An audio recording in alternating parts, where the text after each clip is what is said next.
This is Pat McGuigan. I'm interviewing Michael Carnuccio, president of OCPA, Oklahoma Council of Public Affairs. Mike, you've worked hard on the tax rate issue, the income tax rate issue.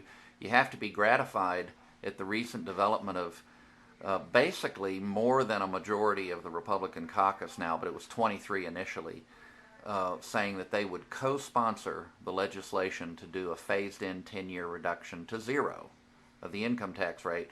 Talk about that and how encouraging that must be. Very excited, and not just for the fact that OCPA's research has helped in the legislative process, but for the fact that you now have here in Oklahoma where lawmakers that promised last session or years before to tackle an issue of taxes and to spur the economy, that they're immediately coming right at it and they're being bold. This is the type of leadership that the people of Oklahoma have been asking for, and this is the type of leadership that puts our state on the map.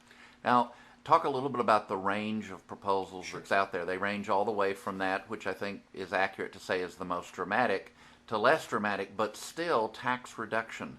That's beginning to look a lot like Reagan. Yeah, I think the goal overall is how can we spur Oklahoma's economy? How can we continue to be competitive, recognizing that every other state and global markets are continuing to become more competitive themselves? So it's very encouraging that even if there's a range, that we have options on the table.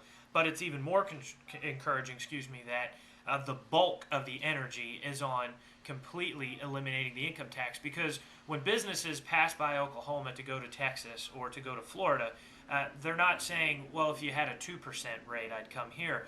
They're saying there's no income tax in Texas, so I'm going there. So let's phase ours out. And when you're talking about a 10-year span, Pat, it makes more sense to phase it completely out over those 10 years. You have plenty of time that you can adjust other government revenues and make sure that you can fund core services of the government. Okay, thank you for your responses on this very timely matter. Thank you, Pat.